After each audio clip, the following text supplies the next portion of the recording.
Hi, everyone. I'm so excited to be kicking off. I feel like this is the official first fall panel that I'll be doing, which is why I put in the title. September 1st feels like fall to me. So I'm really excited to be kicking off this adult sci fi fantasy debut panel.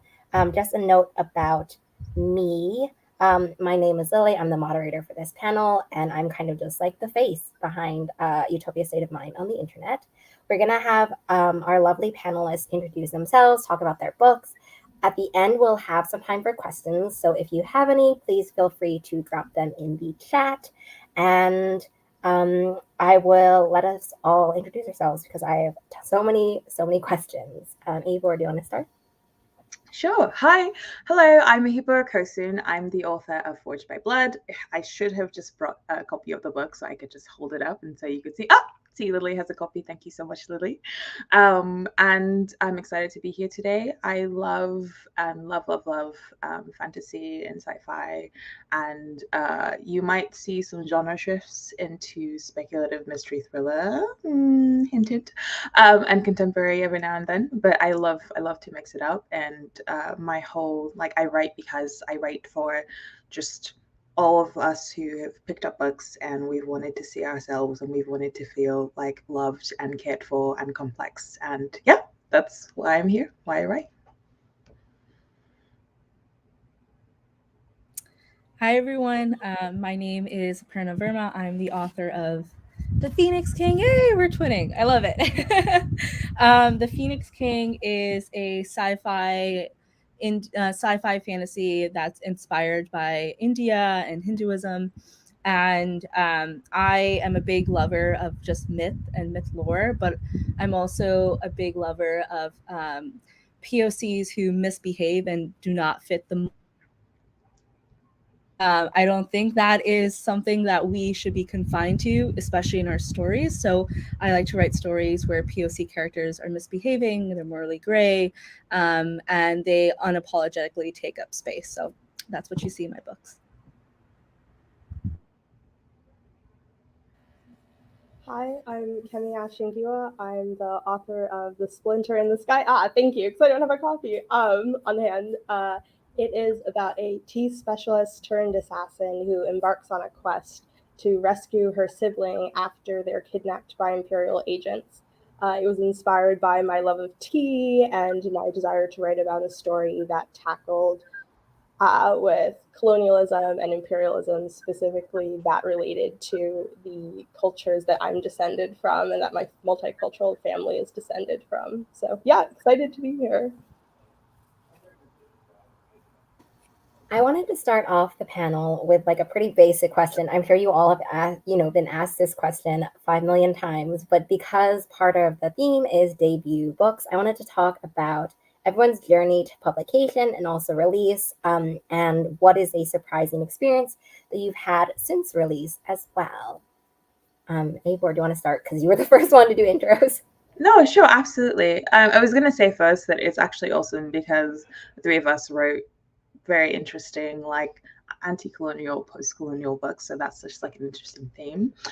But yeah, my journey to publishing is very interesting. So I have a background in both the arts and the sciences, but I am a first generation immigrant. And so I was headed to medical school and that was just kind of like the focus, right?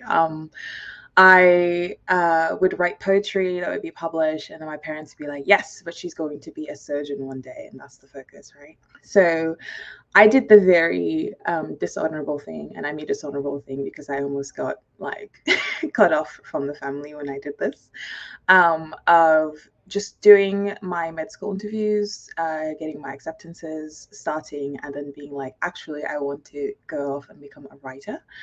And I remember my dad just sort of like pulling me aside and telling me like, there are doctors who also write in their spare time. There's no need for you to, sort of like pursue this writing thing. I love you, Dad. No shame, no shade. You know that this book's success is your success, Dad, if you're watching. But yeah, so it really started from that. It started from being, I think about 20, 21 years old and saying like, I actually want to write books for a living. And it started because I finally got to a place in university where I saw that it was possible. I got to meet Anne Patchett once when she came to like a class, and I just read Bel Canto and I loved it. And I especially loved that, you know, people don't know things like there are a lot of like Japanese Peruvians or like Afro-Japanese, like Afro-Asian, like Latinx people, right? So, you know, I talked to Anne Patchett for like a couple of minutes, but she said something that really struck me, which was that writing is something you had to really sort of like make a decision to go after. And when you made that decision, to really honor that decision. And, you know, at that point, I really was just like, can I do this? Can I make this decision and just really go for it? And it was really scary, but I kind of had to make the leap. The publishing journey, and I'll just wrap it up because the others need to talk as well. But the publishing journey was really interesting in that I didn't know anything and I didn't know anybody. I started by going to a few conventions. So the SCBWI convention, I won a place into the convention just sort of on the strength of a sample I'd submitted. It was like one of the first like Cynthia Lyder-Smith like scholarships, and I won a place into that competition. And then I also won a spot into the Writers League of Texas competition as well. And there I met a lot of like agents and editors, and I had a reputation, I think, at the end of that as like the girl who got the full requests, like, it's going to be something, right? But it was interesting because even though I met agents and editors and I got those requests, I would get just sort of like feedback on the manuscripts I submitted. I showed 2 different manuscripts, one contemporary, one more fantasy, that were like, oh, I really love this, but I don't know if I'm the person who can advocate for this work, right? And it was not until 2020, so another 2 years, where something kind of crazy happened. So let me back up a little bit. In 2019, I visited an MFA program where I just got to walk around for like 2 weeks and see what it was like. And at the MFA program, people were talking about this pitch competition called DVPET, where they were like, you should try this out. I think this might be a good fit for you. And so in 2020, during the summer of 2020, in June 2020, I submitted a manuscript to an editor who had sort of an open call for manuscripts for a week. I submitted my fantasy after I had rewritten it the year before. I just submitted it and left it there. And then that summer, I wrote this unhinged revenge. Well, I wrote this unhinged serial killer, like speculative mystery thriller. And I pitched it on DVPET, and I think within a day I had like 50 agents or so who were really interested in it. And my agent was the first one to respond to it. My agent read the book in about 24 hours and then said, hey, we should hop on a call. And then I sort of like had messages out to different agents who had interest in the book. And so that week, while I was figuring that out, and on a Monday, I got some personal news that really I felt like was going to change my life. On a Tuesday, I had my first call with my agent. And then on a Thursday, I got a call from my editor who was just like, hey, our entire team has read your manuscript. You remember me? You submitted 2 months ago. Get an agent if you don't have one, because we want to buy this manuscript. And I was like, I'm deciding on agents right now. And he was like, great, because you'll need one. And that's how my publishing career really kind of kicked off. Just a little crazy.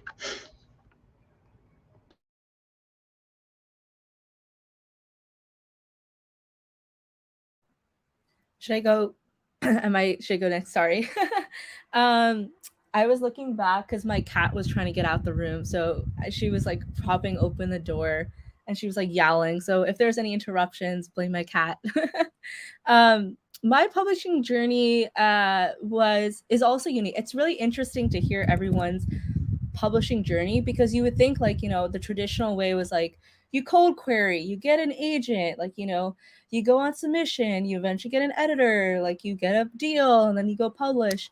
And I feel like with the advent of social media, it's really changed the game, and I think in ways given more power to POC writers. And the reason I say that is because the Phoenix King I had first self-published under another title called The Boy with Fire.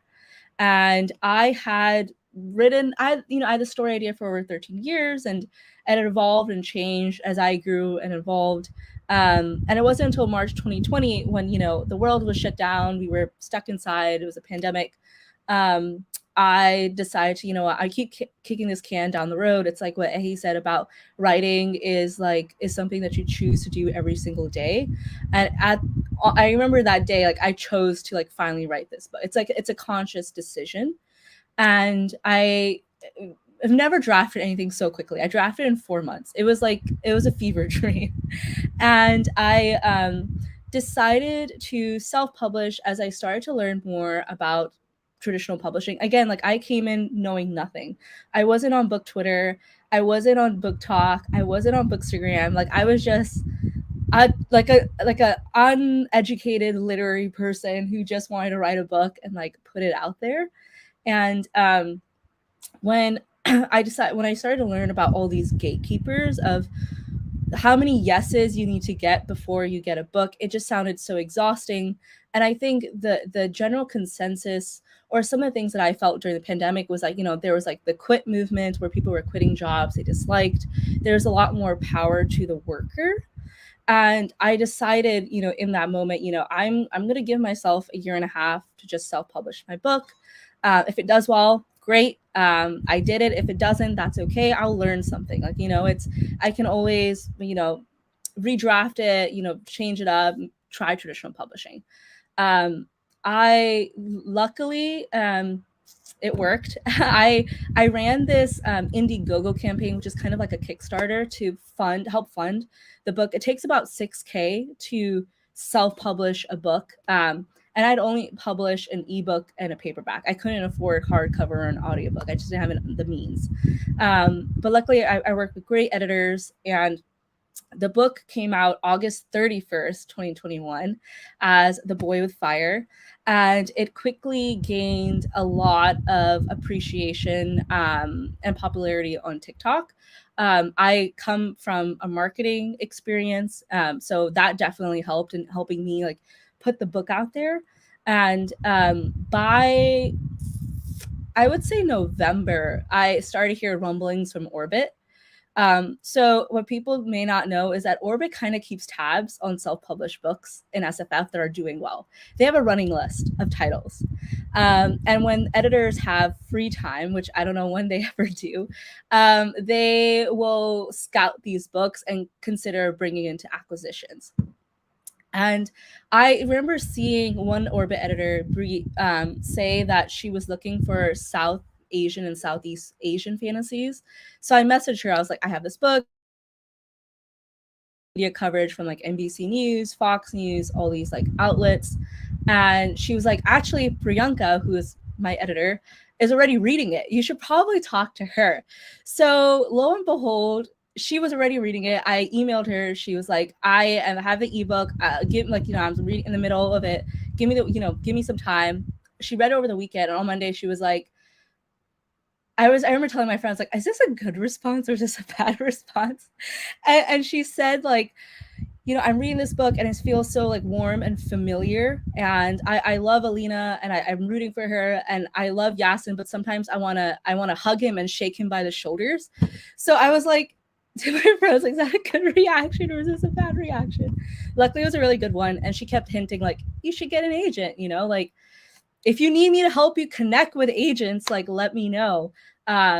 Luckily, I found my agent, Lucian Diver, who is also the agent of N.K. Jemisin and also represents a lot of female South Asian writers, which is one of the biggest reasons I went with her. I cold queried, emailed the manuscript to her with the subject line "Orbit editor interested," which really piques an agent's interest. Top to the mailbox. She read it over the weekend. On Monday, I get an email saying, "I'm 60% through, but I want to sign you. Let's jump on a call." And since then, it was a few months later, we had sold to Orbit, and it came out August 29th of this year, and a few days shy of August 31st of the initial publishing date. So very different, but we always have different ways of our journeys. First of all, I just want to say that was all really, really cool to hear from both of you. And I relate to a lot of the things you said. Like, I also immigrant parents. My mom very much decided that I was going to be a surgeon. I remember growing up and she'd be like, "Oh, you have such small wrists. That's perfect for heart surgery or brain surgery if you want." And I realized very quickly in college that medical school was not for me. Being a doctor, not for me. More power to those who want to do it, not for me. And I very much was not on book Twitter or book talk or anything when I started querying, and I had no idea how to do anything. So I wrote with regard to publishing. And so I've been writing since kindergarten. I had a childhood friend and we would just write every single time we hung out. But I never realized that I could publish something, let alone that I could write stories with characters that I personally related to. I didn't know that there'd be a place on shelves for those stories until I read the 5th season, and it changed my life. And I was like, whoa, like this. And so I wrote a space opera book, and because I didn't know anything about querying, I sent that out to 200 agents, all rejections or silence. And I think the fact that I queried 200 agents like indicates how little I knew, because I think there's no way that 200 agents will be a very good fit for a single book. So yeah, that did not go very well. But I learned a couple lessons from that, mainly that it's, research is your friend, manuscript wish list is a thing, how to write like a good query letter. So I took those lessons from those hundreds of rejections, and I wrote a new query. I wrote a new book, wrote a new query for that, sent that to agents. I signed with my agent, Trish Skinner at Fuse, who was absolutely wonderful, about a month after that. And we went through a couple of rounds of revisions, and then we went on submission. And I think we were on submission for about 11 months. And over the course of that period of time, we got a range of responses. Some were like, I can't take any more books, fine. Others were like, I don't know how to sell this, or I don't know if there's an audience for this, or I already have a story about colonialism, or I already have a story with a character of X identity, or like this just doesn't feel African enough to me. But eventually we ended up, we got an email from my editor for that book, Amara at Saga, and she loved it. And she, importantly, like, she understood it.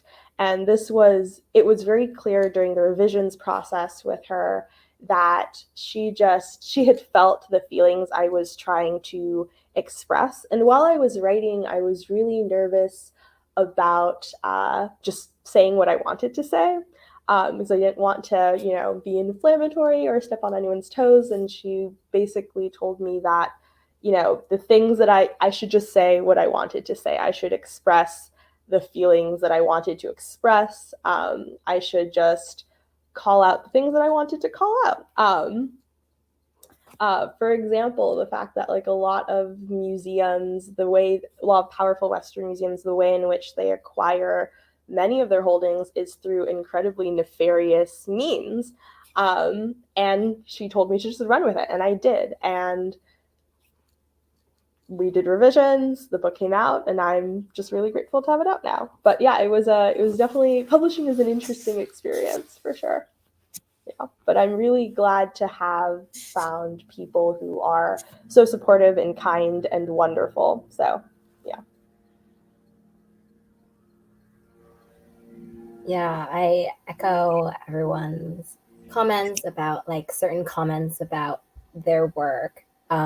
That I feel like I hear that a lot in my panels. And I think that picks up a common thread as well between all of your books that you all kind of talked a little bit about, which is the question that I think was my favorite, and like the thing that I think really ties all three of these books together in such a beautiful way are how your books all kind of navigate empire, kingdoms, like regimes, all sorts of these big capital P power systems.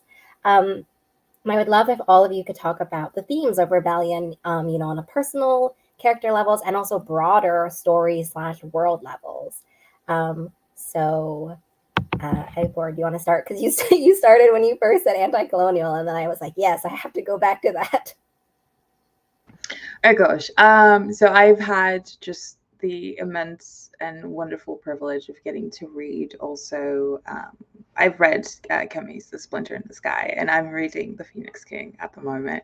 I still need to make Apuna sign it if Apuna is available to sign. Hello, hi. See me when you're back in town. So yes, so I think when I first wrote the first iteration of what would become Forged by Blood, I wrote it sort of from a place of fear and desperation. So I wrote it thinking a lot about, like, I'm Nigerian born. I'm very proud of my heritage. Not all of my ancestors have, heritage in Nigeria. Like Kemi, you and I have talked about this, right? But it does not make me any less. Right. And one thing growing up, especially just sort of like going somewhat through the British school system, was just developing this idea of what it means to be colonized, right? What it means to live with that, what it means to have parents who remember just who were children, but still like when the powers that be hadn't like quite left. Right. And to grow up just sort of with that awareness. I think Apena and I have talked about this before personally, about just the remnants of like colonial systems, right? And that first book, I think, was trying to tackle a lot of that, was trying to process through a lot of that, but without calling it what it was, with like, just sort of couched in the fear that like people were going to read it and feel like I hated them, or that I had this very strong I had these very like strong feelings of just sort of like I wasn't interested in a certain part of the population because I had all these like complicated feelings about colonization, right? So I had to, once I wrote that first audiobook, I had to put it away for a bit of time. And when I revisited that book again in like 2016, right, I decided that I was going to rewrite it. And I was going to rewrite it because in the 5 years that had passed, I had gotten to a place where I was able to more firmly, like, I had a better sense of who I was, and I was able to more firmly just sort of like just say what I needed to say, right? It's like Kemi said it, I say, like, say what you need to say. And I needed a way to not just discuss and process what colonization had done and to my family, like my people, and like what it meant to me, but I needed a way to just sort of like look at just the structure of empire itself, how empire moves, just the very insidious and quiet ways it moves. I always say that I think wars start long before the first blow is struck. They start when there are like stirrings, when there are people who certainly have no food to eat in one area, right?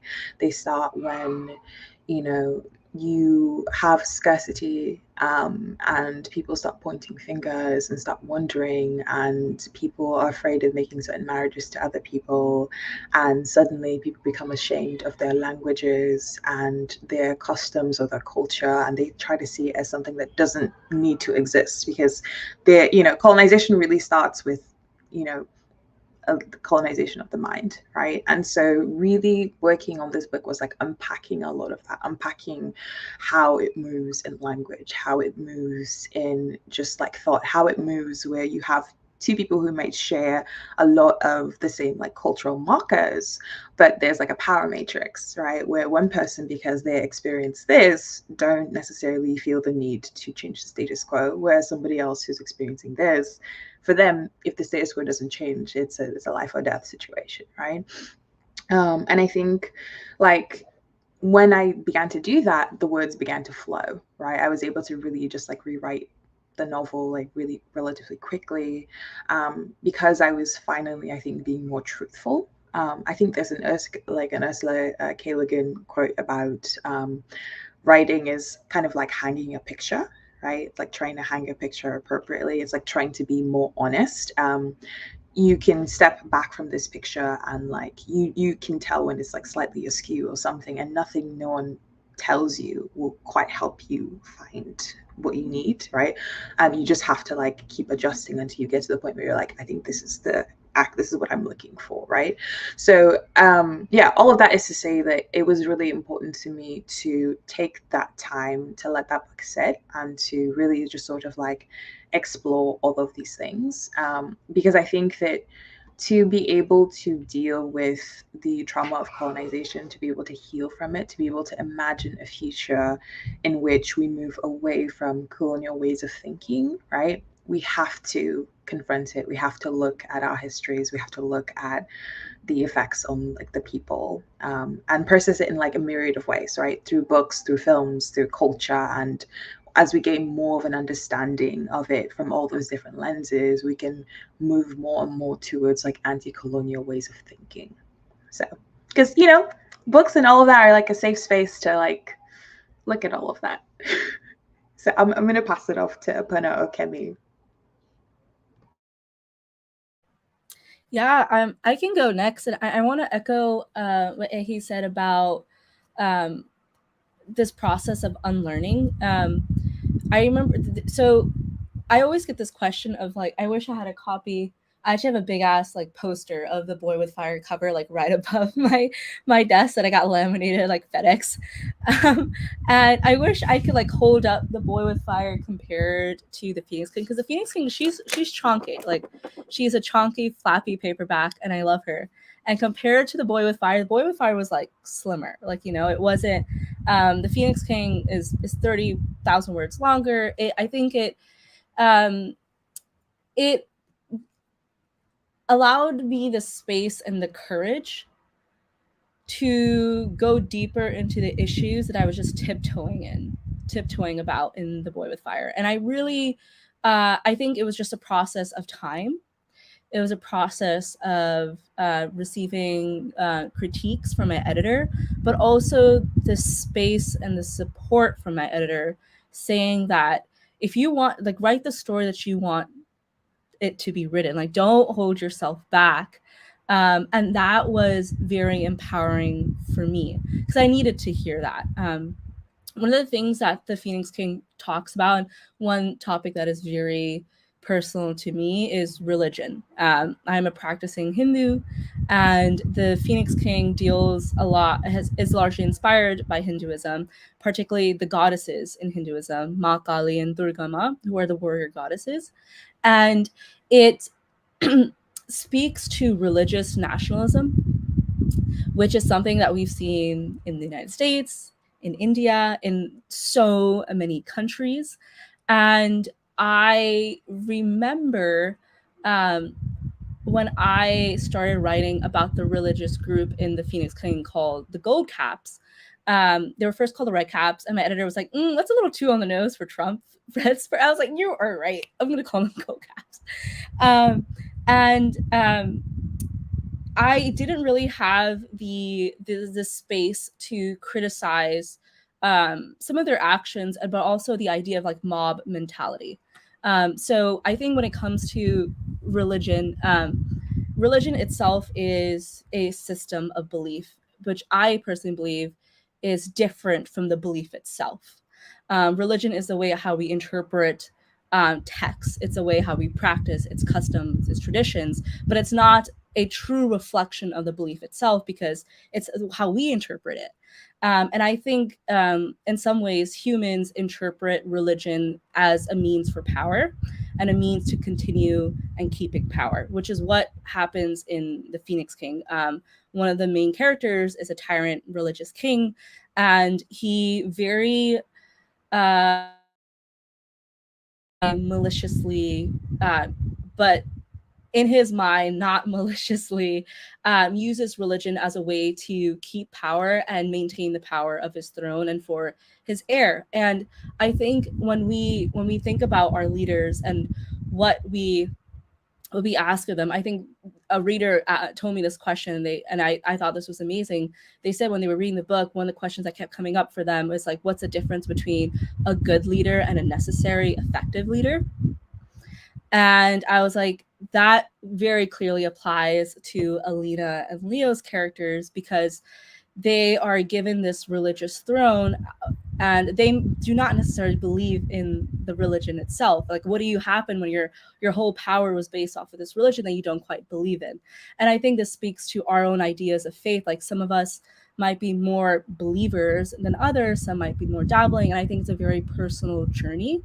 But I think in some parts we fall into this idea of the mob mentality of who gets to say how we interpret our religions. There are of course, the loudest groups are the ones who get the most attention, they get the most media, and they can be the most violent. And in the Phoenix King, those are the Gold Caps. They are the loudest. They are the most nefarious, and they have this control over the city that the king knows and uses for his power, but he doesn't necessarily like them. He just deems them necessary. And I think of how our leaders misuse religious groups, misuse religion to keep a control on how people think, because religion does do that. Religion gives you your values, gives you your traditions. And if you're a country that's built on a certain religion, if the religion says, you know, we only practice so and so, and anyone who doesn't practice so and so is unwelcome, that's really going to affect how other people see each other. And that's something that I think I really wanted to explore. And I think I love to see it. And I think like SFF, we have that space to explore, aside from just, you know, anti-colonial thinking is one thing.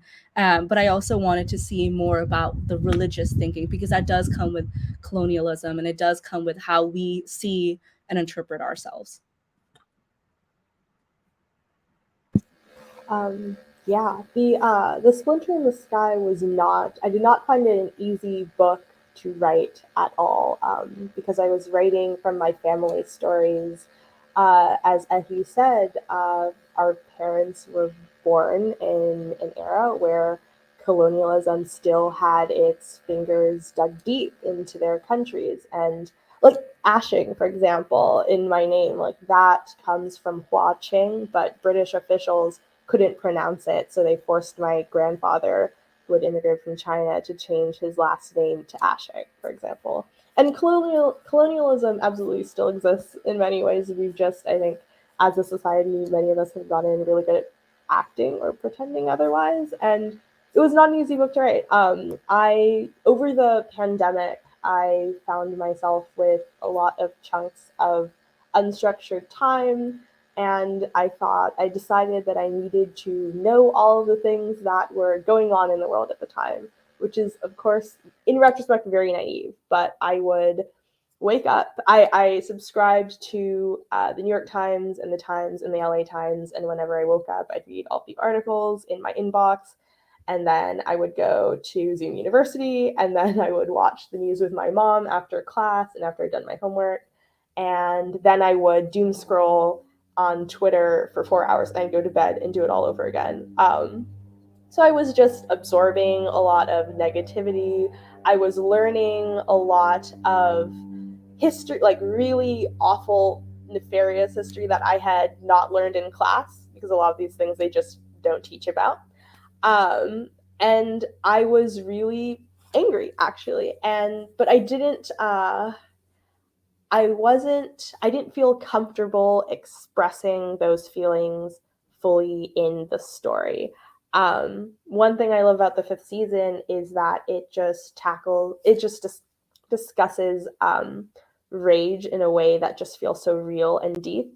And I was too afraid to do it. I was too afraid of upsetting anyone. I thought, the classic tactic of just keeping your head down and just getting through it. So I wanted to avoid some of the emotions in the book. And I did write a character that has gotten really good at compartmentalizing and shoving down her feelings and just getting to the next thing.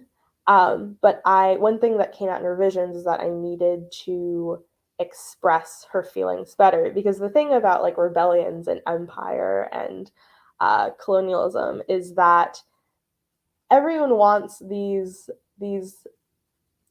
systems to improve or to end, but no one wants to die for them. And everything's interconnected. So the broader conflict needs to have an emotional impact on the character. The character's emotions need to reflect what they're going through while they're fighting against this political or just this like political or social like behemoth. And yeah, one of the most important parts of the revision process and really just writing it and working on the story in general was to make sure that these things that the characters are dealing with is reflected appropriately emotionally on the page, such that the reader really feels just how serious this is. So all that to say, when it comes to these topics, you can't shy away. You can't shy away from the tougher parts. That was an important lesson. Yeah, I think another common theme that you all have touched upon as well is like the space that speculative fiction has to explore these topics, these themes, these issues that we see in our world, and to discuss them in a way that feels a little bit removed, but also intimate, I guess, to ourselves. So I'd love, since they're all second world, I'd love to talk about how you balance, that in your worlds and your world building specifically, how you bring those conversations up. Parna, do you want to start? Yeah, so for me, when what's interesting about the Phoenix King is it's a genre blend. So it's sci-fi and fantasy. It's set in a futuristic desert kingdom. And one of the reasons that I really wanted a futuristic desert kingdom was, one, we rarely see Indian characters in sci-fi. And when we do think of Indian inspired fantasy, it's always set in the past. And it made me beg the questions like, why aren't people who look like me set in the future when so much, like Star Wars draws so much from Hinduism? What the heck? They're dressed like in kurtas. Like, what the, like, where are we? Like, we should be there. And it just made me think of like, am I not welcome in the future? Are people like me not welcome in future, positions of power? And it goes back to, why I write. It's like, I want to write about unapologetic POCs who take power and who take up space.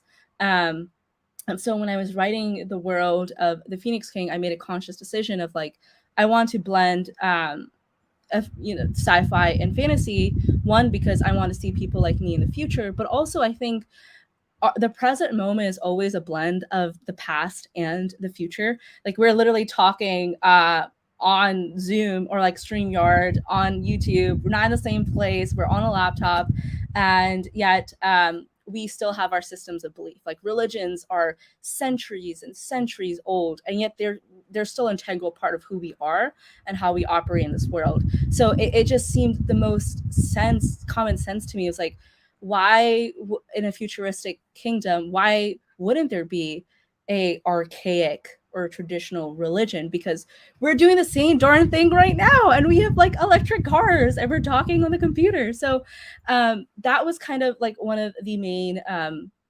decisions behind it.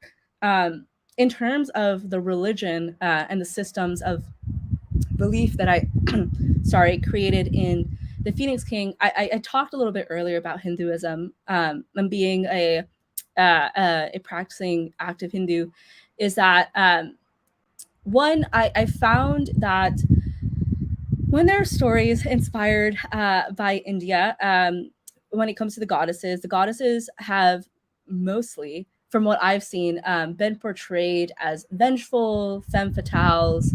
I will always hearken to Indiana Jones, The Temple of Doom. F that movie, F the way that they showed Galima and her believers, and I was like, yes, like side eye, bombacious side eye. Like, I I really wanted to set not the story straight, but add my piece to it, in how the West sees monstrous female goddesses of the East. Galima, for those of you who don't know who are watching, is a dark-skinned warrior goddess in Hinduism with like a necklace of skulls, big wide eyes, red rolling tongue. And so people see her, they think she looks like a monster, they think she looks demonic. And that's why in portrayals of her, like even with Neil Gaiman, like she's seen as like destructive and power hungry and vindictive. But what people fail to recognize is that we call her Ma Kali. Ma means mother. We call her mother. And people forget that mothers are also protective. Mothers will do anything to protect their family. And so when it comes to Kalima, Ma Durga, or female goddesses, they're not monsters, they're protectors. And when I started to create the Phoenix in the Phoenix King, it was largely inspired by Kalima. Kalima arises, her name Kali means dark. So she comes from darkness in a time of need. And when her task and her job is done, she descends back to darkness, kind of like a phoenix, reborn, rebirth in a time of need, goes back. And so in the Phoenix King, they call the Phoenix a goddess, her. Some characters think she's vengeful, that she's destructive, that the profit that she brings is also destructive. And then there are other people who say, no, she's a protector, she's a lover, she's a guide. And so it's just a very much in conversation of what I've seen people's different interpretations, whether they're right or wrong. You'll have to read the book to like find that out. But I think it's I was largely inspired by just our present day, but also Hinduism, because I think it's a beautiful religion that, you know, despite modern news of it coming, like, you know, of it being like alt-right nationalistic because of certain groups, I do not believe that's an accurate portrayal of this beautiful religion, and it actually gives a lot of sustenance to its believers. So I just wanted to show not necessarily a positive, but more meaningful depiction of something that I practice.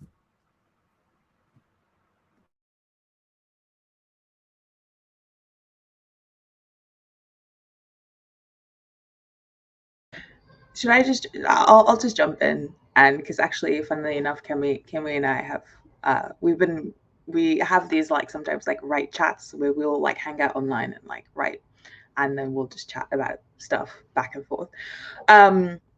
So, and this is a phrase that Kemi might roll her eyes at because she's heard me say this like 10 million times. But I think of, so we're talking about second world fantasies, yeah? And I think of the world itself as a character, right? The world is something that imposes on its characters, and the characters in return, like, you know, respond to the world around them, right? I think one thing that comes up a lot in writing, and when people give writing advice, is they talk a lot about, oh, your characters have to have agency, they have to go forth and like do things, right? And I think that also still is kind of sort of like a Western bent of thinking, because I think that, you know, you can have like agency is one thing, but I think that how we think of agency needs to change, because I think that you can be in your house not doing anything, right? And you have agency, you have potential to do something, right? And the world around you, maybe you're in the middle of like midst of a storm, and the storm is like raging, and you know the world is acting upon you in that way, right? And you have the agency. You can stay in your house, like that's an active choice, or you can run out the door and try and seek shelter elsewhere, right? That's an active choice. And so all of this is really to say that one, so I'll just make a small list. One, the world itself is a character and should be treated as such, right? Two, we need to really rethink the ways that we talk about agency and what, you know, how characters are active or inactive. I think that's a lot of like coded language, right? And three, I'll say that when I was building my second world fantasy, I really, really wanted to pay homage to certain and specific things, like specific things in history, but also just sort of specific cultures.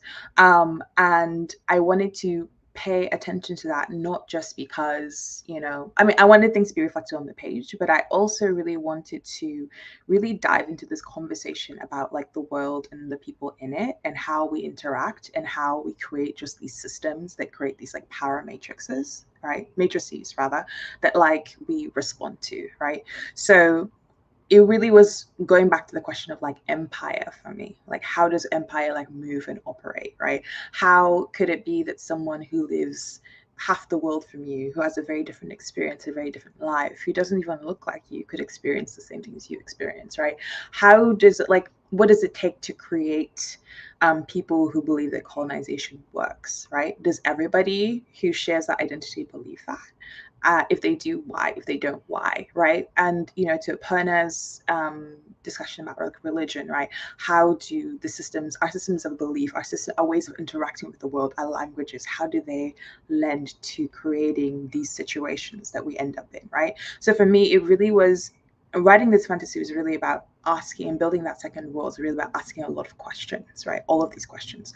How does the world move? What does agency mean? How will certain characters feel agency at certain times, right? Because for one character, agency might be doing nothing at all in a situation where there's danger, because they're like, if I stay still, the danger will pass, right? The tiger will walk away, right? And for another character, it's, I don't want to feel that tiger's tooth sinking into my neck because I lay there. And so my agency is in, I have to attack it head on. I might die, but I have to, right? So really all of these things, I think for me, was asking a lot of questions in order to serve the purpose of how do we move in the world and how do we create these systems, right? And so that really is, I think, the underpinning thought around just everything in my world. And I mean, I think, Kemi, we've chatted about this with the Splinter in the Sky, and why there's a sibling, why you focus so much on a family sibling relationship. So I'll just popcorn it to you, because I know you'll talk a bit about that. I feel like I'm starting every answer with, I love everything you're saying. It's amazing. But I relate to a lot of what you both have said. And I think I grew up watching and just consuming a lot of science fiction and fantasy with my family. And there's just I remember just a sense of discomfort when I was watching these. I feel when you read a lot of old school science fiction fantasy, there is this ever-present feeling that media was not created for you. It was not made with you in mind, and that there probably was not a single person who was like you in the writer's room or in the editorial process or what have you. And I love science fiction. But a lot of science fiction has no people of color, no women, no queer people. And I remember reading an interview N.K. Jemisin had done. I want to say it was a New Yorker. Don't know if that's correct. Someone should fact check me on that at some point. But she was talking about growing up watching the Jetsons, and she loved it. And it wasn't until later in her life that she took another look at the show and asked why there were no brown people. And she started questioning what must have happened in order for there to be no people of color in this otherwise utopian future. Is a utopia with no people of color utopia at all? And if I can play any small role in trying to present a more realistic, a more inclusive future, then I have to do that. I think also what I love about science fiction and fantasy is that there's a sort of distance between real world issues and what the genre is tackling. I think, at least for me, and I think many writers, there's a sense of safety and flexibility. You can explore the human condition and critique society without the necessary constraints of historical or contemporary fiction, although I do love those. And I like that science fiction and fantasy can present extremes to just really drive a point home. I think that's one thing that the Hunger Games, for example, did really successfully. Yeah. I love all these answers so much. It reminds me of when I read How Long Till Black Future Month by N.K. Jemisin. And all of these conversations and stuff just kind of echo, I feel like, just even the foreword basically to that piece of work, and creating space in the future and creating space in these fantastical, magical, powerful settings. We are running out of time for questions, but I actually had one that I was thinking of basically based on what everyone was saying, and also specifically something Aparna said about women and power and women and monstrosity. I think all three of your books kind of play with, I guess if you think of a triangle, right? An identity as a woman, and also monstrosity, what people think of monstrous traits of us, and also power. And this like triangle where you feel like you lose basically all the time. But anyway, yeah, this triangle of balancing all of these different things and like having to navigate that and explore that throughout the whole course of your books. I feel like all of them have different opinions, different power, different like opinions of themselves basically at the beginning versus at the end. So I'd love to hear the answers to that. I'm sorry, that was totally just like something that happened while we listened. But Aparna, do you want to start? Because you were also kind of starting that before. Yeah, so this female rage is near and dear to my heart. I feel like that's part of like my author brand, is like having, you know, female rage coded just not just in like the characters, but also through the world building, through the religion, through like the way systems of power are created, like you were just mentioning, Lily. For me, I think rage. We have this tendency, as you mentioned, to see women as monstrous, but I think it goes deeper as like we see them as inhuman. We see them as a terror. We see them as something that needs to be shut down, that no longer needs to exist, because an angry woman is destructive to the system of power, and we all need to feel safe. An angry woman makes me feel unsafe. And I really wanted to tackle that, and why we feel that, where it comes from. And for me, it was like, you know, religious interpretations, right? Like the way that we see our gods. Some people might find Kalima as monstrous and destructive, the phoenix as monstrous, destructive, while others, you know, see her as she's, you know, fire. Fire is warm, it's providing, it's what helped man, like, you know, actually provide for themselves. And like when they were like evolving, like if we didn't have fire, we would have like died. So I think when we think about female rage, I see it as a necessity for change. And the reason I say that, again, I love drawing back to Hinduism. I feel like I'm a broken record at this point, but I really love the stories. And I'll nerd out a little bit, and he heard me nerd about this on like my debut night. But it's the origin story of Ma Kali, and there's so many, and you know, with Hinduism, it's you know, thousands and thousands of years old, and there's so many different stories. But one of my favorite ones that I drew inspiration from was how there was this one demon named Ruck the Beach, and he was destroying the earth and with his like demonic army, and he and the gods were in trouble. So they went to Brahma and they asked for help. Brahma is like the supreme being. And the gods came together and they gave different parts of themselves. And one in particular, who I love, Agni, which is the Sanskrit word for fire. He's a god of fire, who is both malevolent but also kind. And he gives his spear of fire, which makes an appearance in the Phoenix King. And he gives a spear of fire. Other gods give parts themselves, and they don't make another god. They don't make a man. They make a woman, and her name is Kalima. And she descends into the battle with thousands of female warriors called the Chandikas, and they slay the demon army.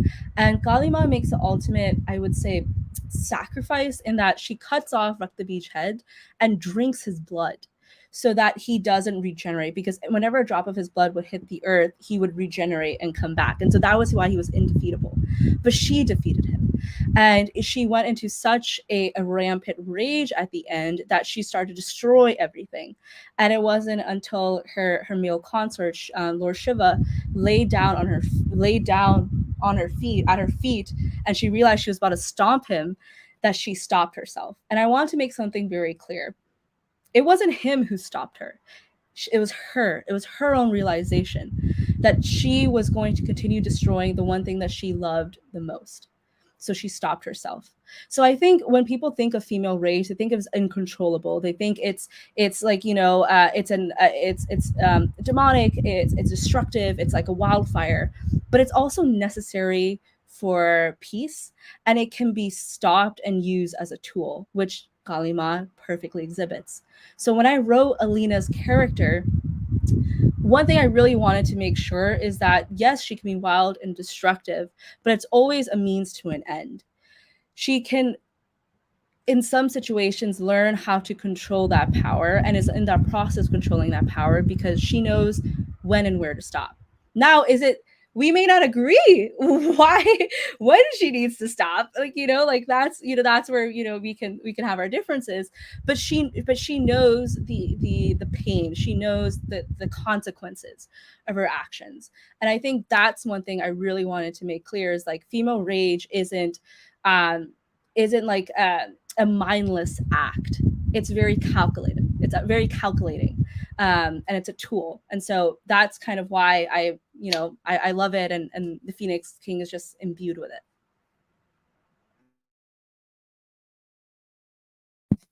Yeah, I thought that, I love that, and I can't wait for my copy to arrive at the local bookstore. It sounds so cool. I absolutely despise the stereotype of the angry Black woman. I think Black women, women of color, have every right to be angry, and I support women's rights and women's wrongs.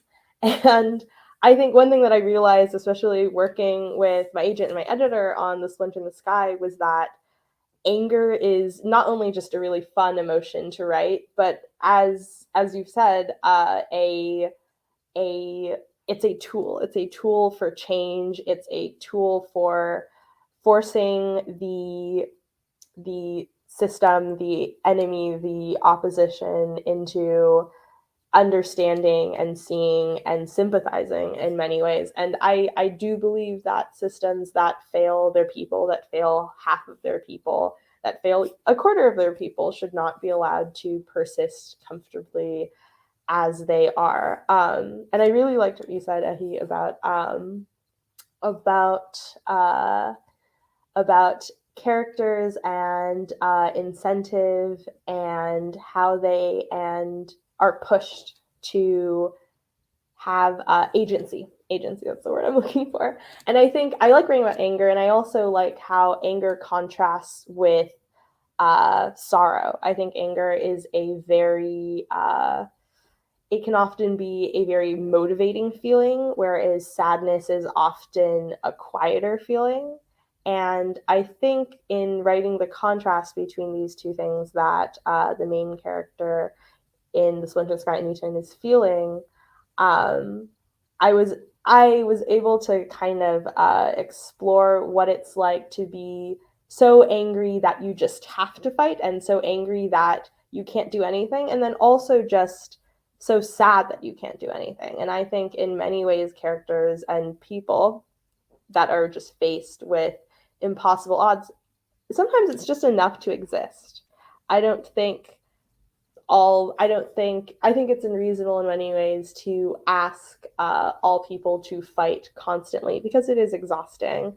And I think, like you said, it's a very Western way of thinking, that all characters need to constantly be like actively, violently struggling. And so I think writing rage was very freeing, and it was true to what that character was feeling. And I love how writing just pure, just unapologetic anger brings every other emotion to light as well.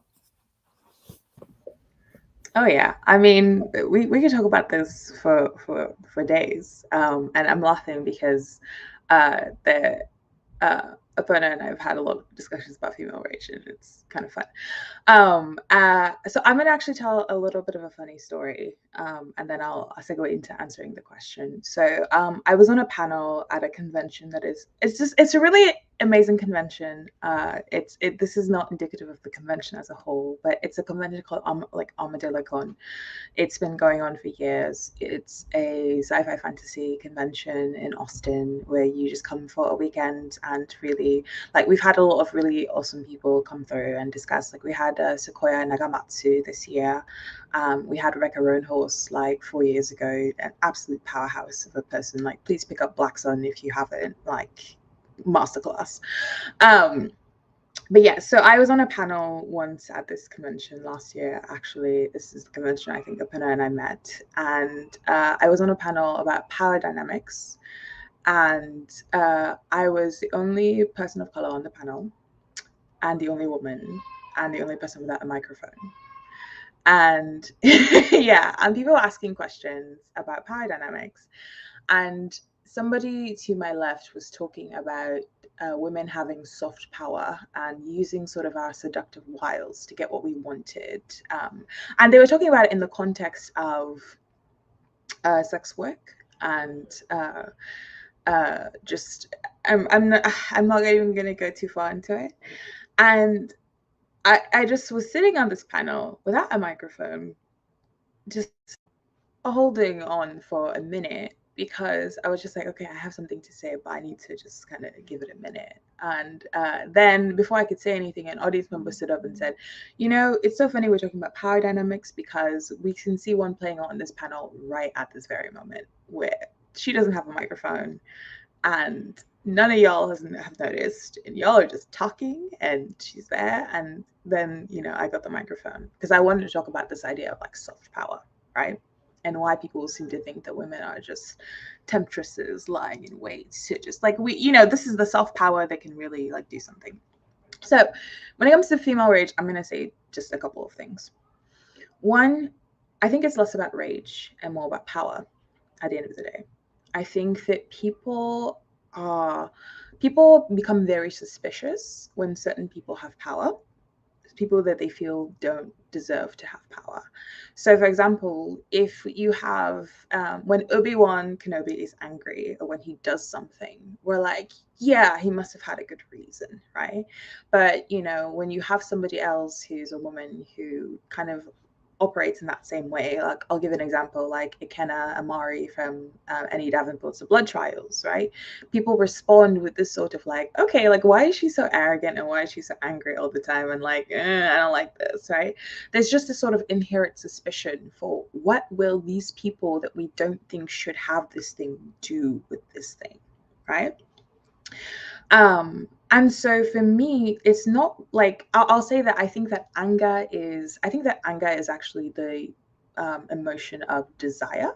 Anger is the emotion that can like rouse, it's a fire, it can really stoke you and get you going, right? I think that a lot of people who have headed freedom movements were angry, and they stayed angry because they felt like if they didn't have that burning flame keeping them going, right, they were going to crumble and fall apart. They were not going to have the strength to get up every single day and make choices, right?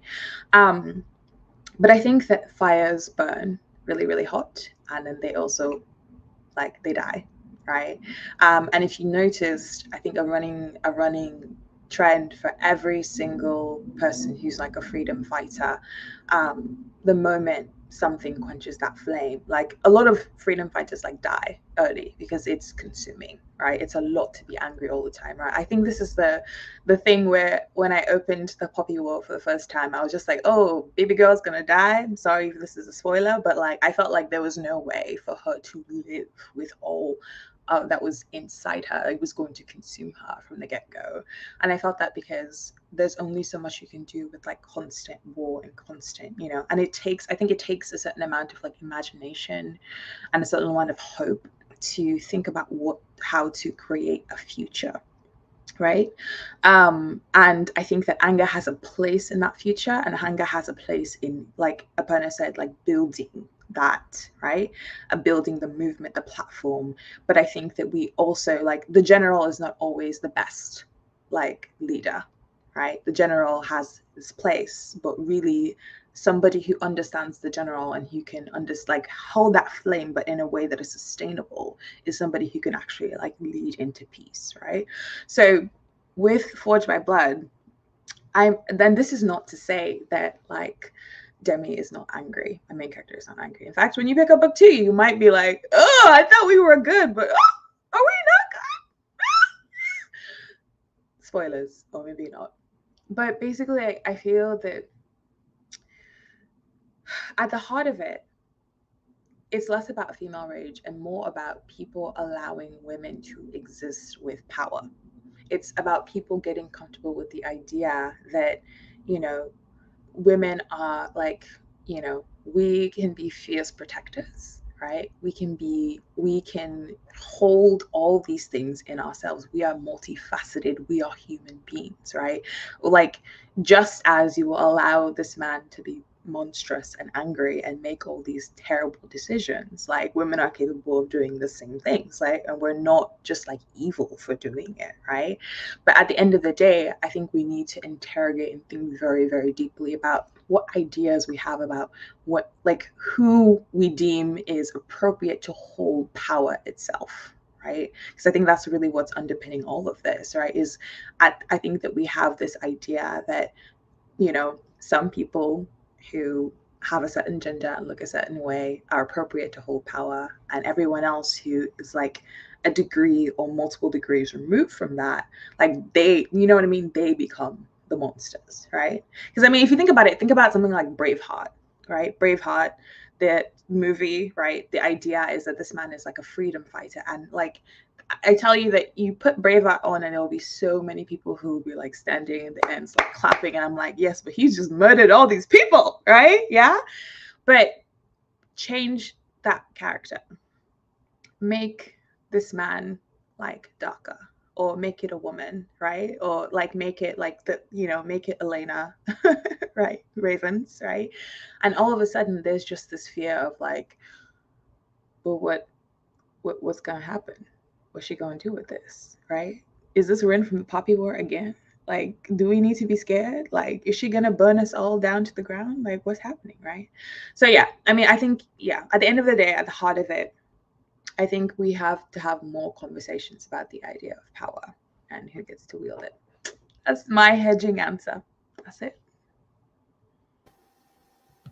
There's like so much obviously we could talk about, because every time I hear, you know, one of all of your answers, I'm like, oh, I really want to talk about this. And I also had like a million other questions as well. But thank you so much for chatting with me today and with all of us. I just want to remind everyone that the links for the books are in the description box below. So definitely go check them out, because they're all out now. And so you can just like grab them all up all at once for yourself. Thank you all for viewing. Thank you all panelists for paneling or sharing your books, your characters, and your worlds with us today. And yeah, I hope everyone has a really great rest of their day. And please read these books. Thank you for having us, Lily. Thank you.